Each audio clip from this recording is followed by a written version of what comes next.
those of you who are returning. That was a very loud car. It was probably a motorcycle. Anyway, welcome back, and welcome. I think it's a fun video planned for today. I'm gonna do some more reading, because I really enjoyed filming my last poetry reading video, and I just love reading in general, so I thought I would do one of my favorite books, a few passages from the Silmarillion.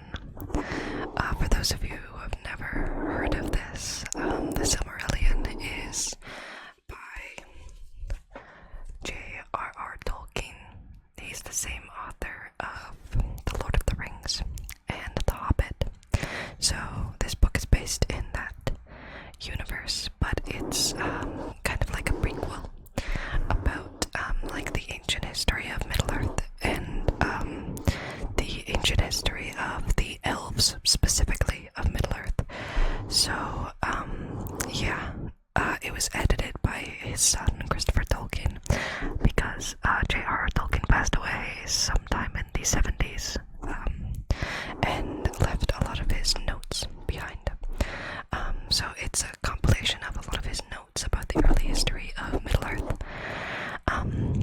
So yeah, thank you all so much for clicking on this video. Please hit the subscribe button if you haven't already. It's completely free, and you can subscribe anytime. We just recently hit 500 subscribers, which I'm so happy about. Thank you all so much for the support. I hope you enjoy this video, and I'd like to say you don't actually have to listen really to any of the things I'm saying. I'm only reading from this because I think it would be nice and tingly and relaxing just to have someone read to you, so you don't have to study the content of the book or pay super close attention or stay really focused. Just relax, sit back, and let me read you a few stories. Okay, let's get started. So, the book opens with a small letter from J.R.R. Tolkien, which we're not going to read because it is actually quite long. But let's find the table of contents, which is always my favorite part of a book because I'm a huge nerd. So, we are going to read some of the first chapters. So we have, the first one is called the Ainulindale. I'm going to pronounce some of these words wrong because I don't speak Elvish, so. And then there's also the Valaquente. So I think we're going to start at the very beginning. Well, not at the very beginning. We're going to read about the pantheon that Tolkien wrote of in his world, because I always find the pantheon the most interesting part of almost anything, any like thing that I'm studying at the time, whether it's human culture or just a book of literature.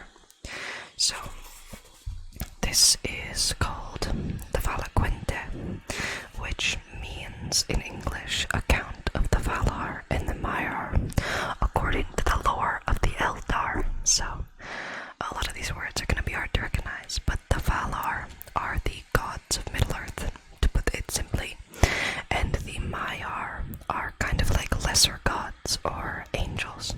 So they still hold quite a lot of power, but not as much as the Valar do. And this history that I'm reading was written down by an elf at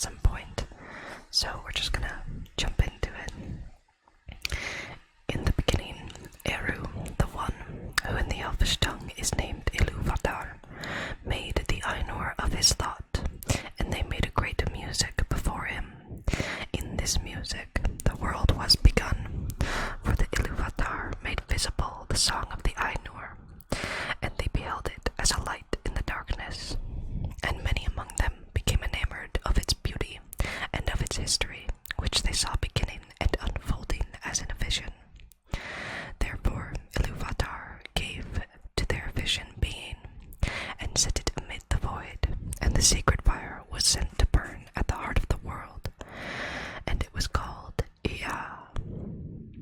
Then those of the Ainur who desired it arose and entered into the world at the beginning of time, and it was their task to achieve it, and by their labors to fulfill the vision which they had seen. Long they labored in the regions of Ea, which are vast beyond the thought of elves and men, until in the time appointed was made Arda, the kingdom of earth. Then they put on their raiment of earth and descended into it and dwelt therein. So they created and shaped the earth and then decided to live in it. So of the Valar, the great among these spirits, the elves name the Valar the powers of Arda, and the men have often called them gods. The lords of the Valar are 7, and the Valier, the queens of the Valar, are 7 also. These were their names in the Elvish tongue as it was spoken in Valinor, though they have other names in the speech of the elves of Middle-earth, and their names among men are manifold. The names of the lords in due order are Manwe, Ulmo, Aule, Orome, Mandos, Lorien, and Dolgas, and the names of the queens are Varda, Yavanna, Nienna, Este, Vere, Fauna, and Nessa. Melkor is counted no longer among the Valar, and his name is not spoken upon earth. Melkor is kind of like a demon, or very close to like the devil in Christian literature. So, Manwë and Melkor were brethren in the thought of Ilúvatar. The mightiest of those Ainur who came into the world was in his beginning Melkor, but Manwë is dearest to Ilúvatar and understands most clearly his purposes. He was appointed to be, in the fullness of time, the first of all kings, lord of the realm of Arda, and ruler of all that dwell therein. In Arda, his delight is in the winds and the clouds, and in all the regions of the air, from the heights to the depths, from the utmost borders of the vale of Arda to the breezes that blow in the grass. Sulimo he is surnamed, lord of the breadth of Arda. All swift birds, strong of wing, he loves, and they come and go at his bidding. If you've seen the Lord of the Rings films, then you must remember the eagles. Manwë is their lord. With Manwë dwells Varda, Lady of the Stars, who knows all the regions of Ea. Too great is her beauty to be declared in the words of men or of elves, for the light of Ilúvatar lives still in her face. In light is her power and her joy. Out of the deeps of Ea she came to the aid of Manwë, for Melkor she knew from before the making of the music, and rejected him, and he hated her, and feared her more than all others whom Eru made. Manwë and Varda are seldom parted, and they remain in Valinor. Their halls are above the everlasting snow, upon Oioilosse, the uttermost tower of Tanaquil, tallest of all the mountains upon earth. When Manwë there ascends his throne and looks forth, if Varda is beside him, he sees further than all other eyes, through mist and through darkness, and over the leagues of the sea. And if Manwë is with her, Varda hears more clearly than all other ears and sound of voices that cry from east to west, from the hills and the valleys, and from the dark places that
shimmering from silver down into shadows of green.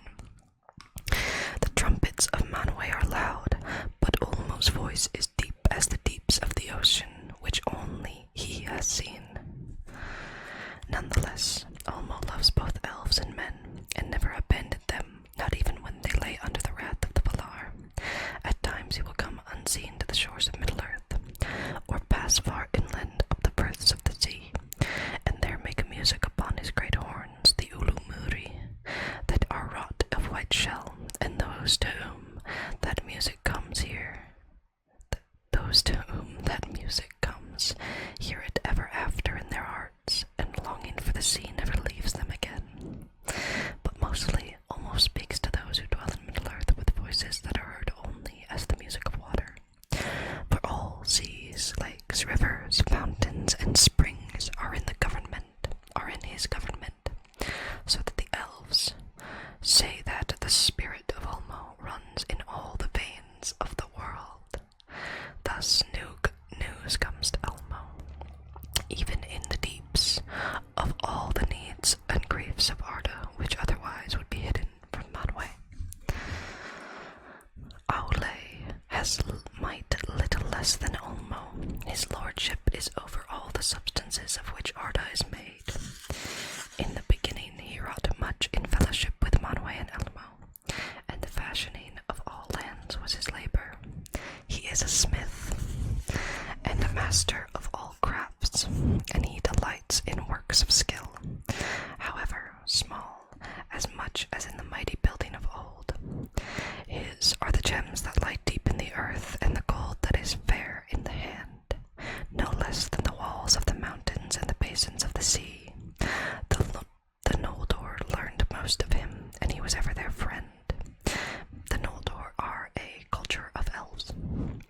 Melkor was jealous of him, for Aule was most like himself in thought and in powers, and there was long strife between them, in which Melkor ever marred or undid the works of Aule, and Aule grew wary in repairing the tumults and disorders of Melkor. Both also desired to make things of their own that should be new and unthought of by others, and delighted in the praise of their skill. But Aule remained faithful to Eru, and submitted all that he did to his will, and he did not envy the works of others, but sought and gave counsel, whereas Melkor spent his spirit in envy and hate, until at last he could make nothing save in mockery of the thought of others, and all their works be destroyed if he could. The spouse of Aule is Yavanna, the giver of fruits. She is the lover of all things that grow in the earth, and all their countless forms she holds in her mind, from the trees like towers and forests long ago to the moss upon stones, or the small and secret things in the mold. In reverence, Yavanna is next to Varda among the queens of the Valar. In the form of a woman she is tall and robed in green, but at times she takes other shapes. Some there are who have seen her standing like a tree under heaven, crowned with the sun, and from all its branches there spilled a golden dew upon the barren earth, and it grew green with corn, and the roots of the tree were in the waters of Ulmo, and the winds of Manwë spoke in its leaves. Kemendari, queen of the earth, she is surnamed in the Eldarin tongue. The Fianduri, masters of spirits, are brethren, and they are called most often Mandos and Lorien. Yet these are rightly the names of the places of their dwelling, and their true names are Namo and Urmo. Namo, the elder, dwells in Mandos, which is westward in Valinor. He is the keeper of the houses. Of the dead, and the summoner of the spirits of the slain. He forgets nothing, and he knows all things that shall be, save only those that lie still in the freedom of Ilúvatar. He is the doomsman of the Valar, but he pronounces his dooms and his judgments only at the bidding of Manwë. Verre, the weaver, is his spouse, who weaves all things that have been in time into her storied webs, and the halls of Mandos that ever widen as the ages pass are clothed with them. Urmo, the younger, is the master of visions and dreams. In Lorien are his gardens in the land of the Valar, and they are the fairest of all places in the world, filled with many spirits. Este the gentle, healer of hurts and of weariness, is his spouse. Grey is her raiment, and rest is her gift. She walks not by day, but sleeps upon an island in the tree-shadowed lake of Lorelin. From the fountains of Irmo and Este, all those who dwell in Valinor draw refreshment, and often the Valar come themselves to Lorien and find repose and easing of the burden of Arda. Mightier than Este is Nienna, sister of Fianduri. She dwells alone. She is acquainted with grief and mourns for every wound that Arda has suffered in the marring of Melkor. So great was her sorrow as the music unfolded that her song turned to lamentation long before its end, and the sound of mourning was woven into the themes of the world before it began. But she does not weep for herself, and those who hearken to her learn pity and endurance in hope. Her halls are west of west, upon the borders of the world, and she comes seldom to the city of Valinor, where all is glad. She goes rather to the halls of Mendos, which are near to her own, and all those who wait in Mendos cry to her, for she brings strength to the spirit and turns sorrow to wisdom. The windows of her house look outward from the walls of the world. Greatest in strength and deeds of prowess is Dulcus, who is surnamed Astaldo the Valiant. He came last to Arda to aid the Valar in the first battles with Melkor. He delights in wrestling and in contests of strength, and he rides no steed, for he can outrun all things that go on feet, and he is tireless. His hair and beard are golden, and his flesh ruddy. His weapons are his hands. He has little heed for either the past or the future, and is of no avail as a counselor, but is a hearty friend. His spouse is Nessa, the sister of Orome, and she also is lithe and fleet-footed. Deer she loves, and they follow her train wherever she goes in the wild, but she can outrun them, swift as an arrow with the wind in her hair. In dancing she delights, and she dances in Valimar, on the lawns of never-fading green. Orome is a mighty lord. If he is less strong than Dulcus, he is more dreadful in anger, whereas Dulcus laughs ever, in sport or in war, and even in the face of Melkor he laughed in battles before the elves were born. Orome loved the lands of Middle-earth, and he left them unwillingly and came last to Valinor. And often of old he passed back east over the mountains and returned with his host to the hills and the plains.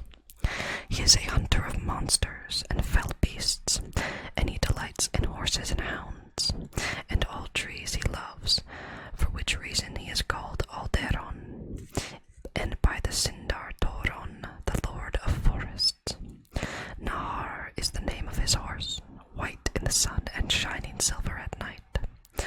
The Valaroma is the name of his great horn, the sound of which is like the upgoing of the sun in scarlet, or the sheer lightning cleaving the clouds.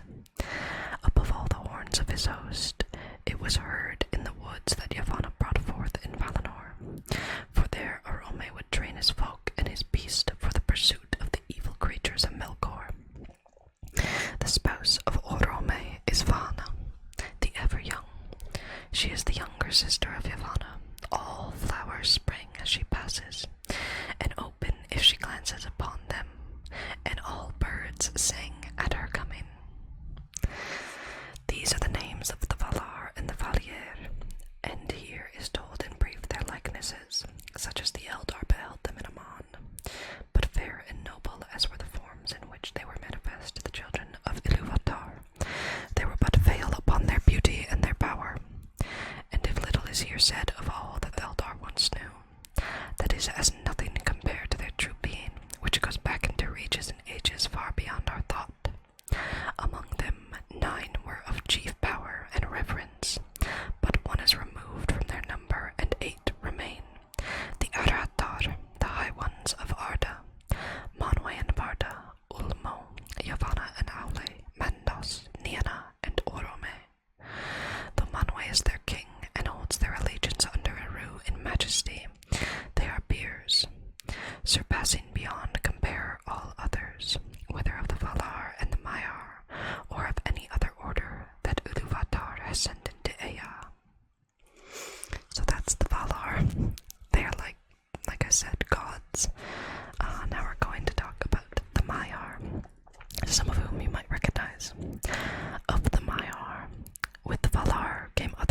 gods whose being also began before the world, of the same order as the Valar, but of less degree.